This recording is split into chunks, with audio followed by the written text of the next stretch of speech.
नमस्कार फ्रेंड्स। अभी मैं इस वीडियो में आप लोगों को बताऊंगा रेलवे सेक्शन कंट्रोलर का जो फॉर्म भरा जा रहा है वो फॉर्म का जो रेशियो है काफ़ी कम है। अगर आप ग्रेजुएशन पास स्टूडेंट से और अभी तक रेलवे सेक्शन कंट्रोलर का फॉर्म नहीं भरा है या फिर आप जानकारी कुछ चाहते हैं तो आप वीडियो को देख लीजिएगा पूरा। आपको अगर लगेगा कि तैयारी आपका रेलवे सेक्शन कंट्रोलर के सिलेबस से मैच करता है तो इस फॉर्म को ज़रूर भरिएगा। इसलिए मैं बोल रहा हूँ क्योंकि इसमें जो फॉर्म गिरा है काफ़ी कम गिरा है। बिहार के लगभग कंपटीशन किसी तरह का सेंट्रल का जो वैकेंसी आता है ना उसमें आधा से ज़्यादा 70% आप मान के चलिए कि बिहार के स्टूडेंट का सीट पे कब्जा होता है। तो रेलवे सेक्शन कंट्रोलर अभी बिहार में बहुत सारा वैकेंसी आया हुआ था, इसलिए रेलवे सेक्शन कंट्रोलर वैकेंसी पे बिहार के स्टूडेंट्स का उतना फॉर्म नहीं भरा गया था क्योंकि बिहार सीजीएल ऑफिस अटेंडेंट दरोगा और बीपीएससी एईडीओ जैसा तमाम बहुत सारा बड़ा वैकेंसी का फॉर्म भरा जा रहा था। इस कारण से रेलवे सेक्शन कंट्रोलर के ऊपर बहुत सारे स्टूडेंट्स का ध्यान नहीं गया। बहुत सारे नहीं, 1 से 2% ही फॉर्म लोग भरे हैं। तो मैं ये बोलूँगा कि अगर आपका सिलेबस, आपका जो तैयारी है इसके सिलेबस से अगर मैच करता है तो इस फॉर्म को ज़रूर भरिएगा। 14 तारीख लास्ट डेट है और आज जो है 12 तारीख हो गया है। तो मैं बता दे रहा हूँ बोर्ड वाइज सीट कितना है और कितना फॉर्म अभी तक मैंने भरा है।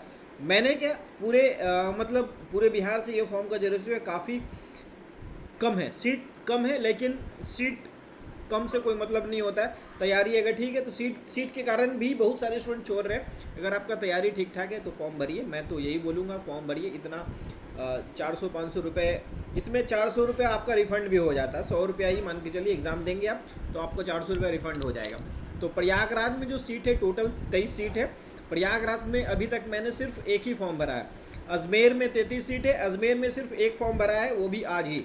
भोपाल में 2 सीट है, एक भी फॉर्म नहीं भरा है। बेंगलोर में 28 सीट है, एक फॉर्म मैंने भरा है।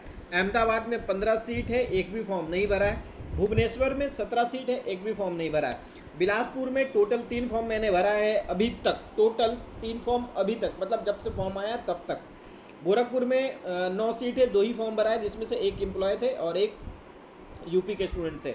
गुवाहाटी में 16 सीट है, एक फॉर्म भरा है, वो आज मैंने भरा है। कोलकाता में 28 सीट है, टोटल 4 फॉर्म मैंने भरा है।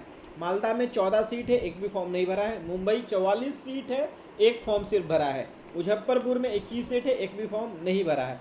और इसके अलावा पटना बोर्ड को भी मैंने टच नहीं किया, एक भी स्टूडेंट्स फॉर्म नहीं भरे हैं इसमें। हमारे कैफ़े से ये जो डेटा था मैंने अपने कैफ़े का बताया। तो मान के चलिए ऐसा ही रेशियो सब जगह का होगा। एकदम कम से कम फॉर्म भरा है।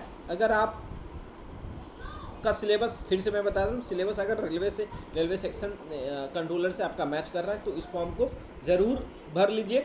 और इसमें ओबीसी भी जो मांगा जा रहा है ना, वो बहुत सारे स्टूडेंट्स ओबीसी उनके पास लेटेस्ट नहीं बना हुआ है, 1/4/2025 का मांगा जा रहा है, इस कारण से भी फॉर्म नहीं भरा रहा है। अगर आपका ओबीसी नहीं बना हुआ है, अगर आपको लगता है जनरल से फाइट करना है तो जनरल से फॉर्म भर सकते हैं। जनरल में सीट का जो रेशो है और ज़्यादा हो जाता है ओबीसी के अपेक्षा।